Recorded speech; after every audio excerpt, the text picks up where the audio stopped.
आरे रे रे मैंने काले सेवायो कालो रे सोमी नालो। कैसे? ओ पाताले सेवो तेने मेरो बढ़िया। ओ पाताले सेवो तेने मेरो जिले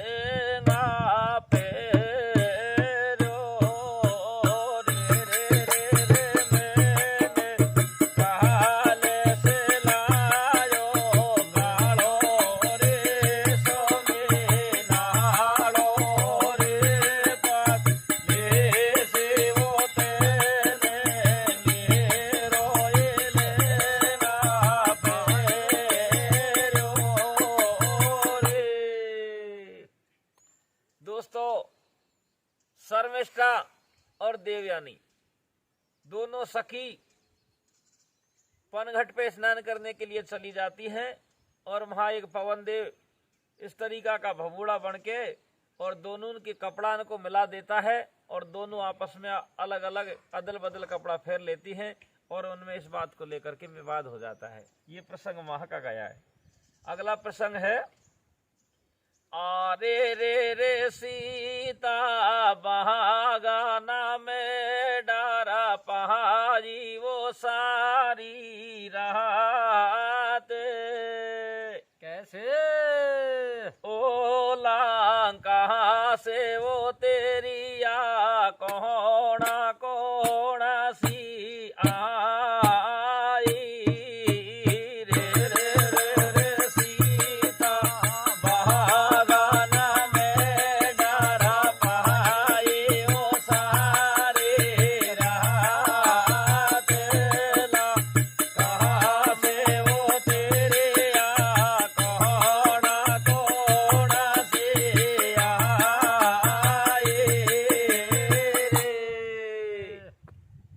सीता को बागन में अशोक वाटिका में डर पाने के लिए लंका से कौन कौन सी त्रिया आती थी।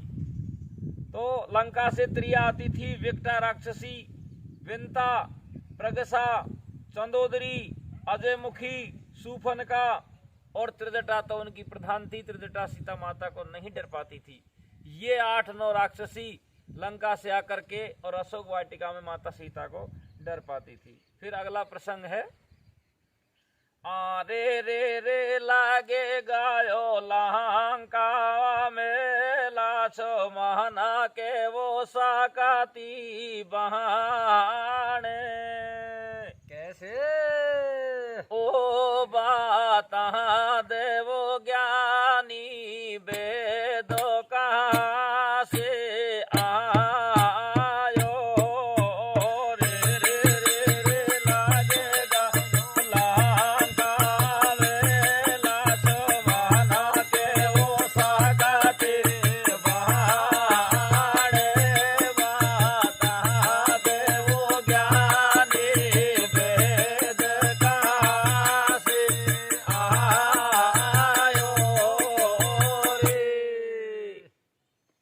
लक्ष्मण जी के लंका में शक्तिवान जो मेघनाथ ने मारा था, फिर वेद कहां से आया, इसमें पूछना इस तरीका की है।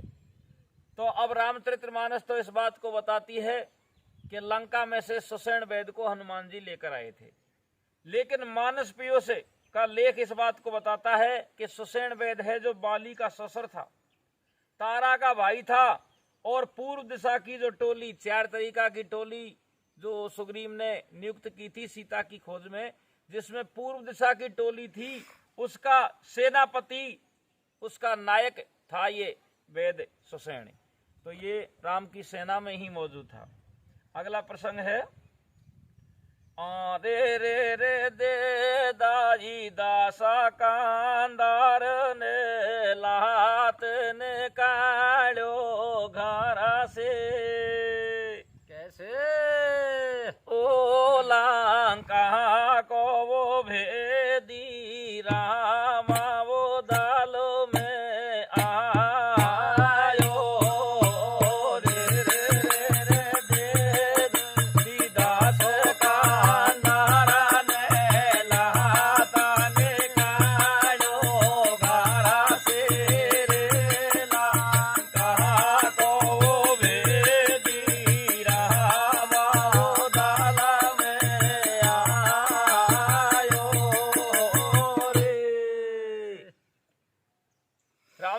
मानस का लेख है और मानस पीयूष का भी लेख है कि लंकापति रावण अपने भाई विभीषण को लंका से लात मार के निकाल देते हैं और वो भगवान श्री राम की शरण में आ जाता है।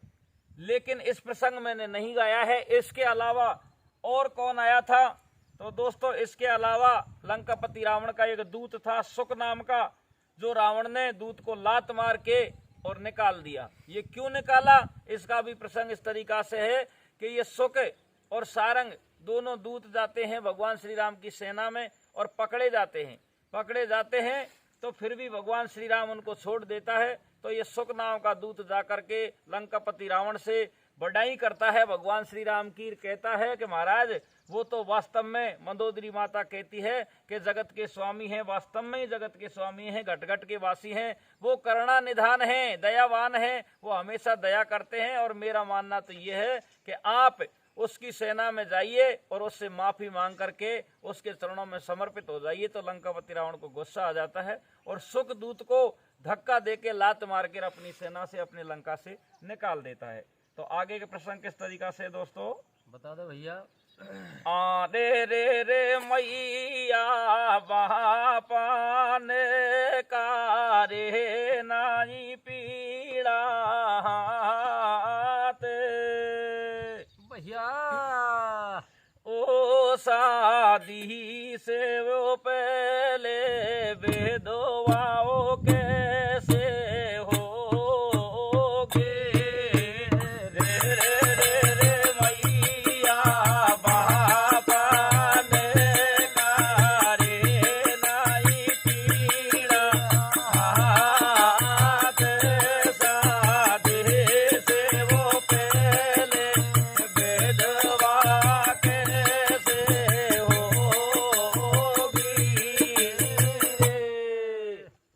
ऐसी कौन सी त्रिया थी, कन्या थी, जिसकी शादी भी नहीं हुई, नई मैया बापन ने पीड़ा हाथ करेर, शादी से पहले ही विधवा होगी।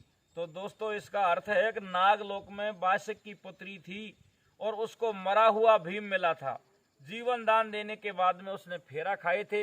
लेकिन इसको इस तरीका से कहते हैं कि जो ये बाशिक राजा की पुत्री थी एलमदे, ये शुरू से ही भीम का नाम के गढ़वा ढोड़ती थी, उसका नाम का ही भजन करती थी, उसके नाम का ही शंकर भगवान पे पानी छिड़ाती थी। और पार्वती ने भी इसको वरदान दे दिया था कि जा, महाभारत का योद्धा है भीम और वो तुम्हारा पतिदेव बनेगा। तो उसी दिन से ये पतिदेव मान चुकी थी। लेकिन एक होनी का संयोग, कौरव पांडवन में खेल खेल में विवाद हो जाता है और वो भीम को मार करके मरा घोषित करके गंगा में डाल देते हैं और वो गंगा में बहता बहता नागलोक में आ जाता है और उसको एलमदे को मरा हुआ मिलता है। लेकिन एलमदे अपने पिता के यहाँ से अमृत लेकर के अपने पति को जीवित करके और उससे फिर भंवरिया खाती है। तो आगे का प्रसंग और दोस्तों किस तरीका से है।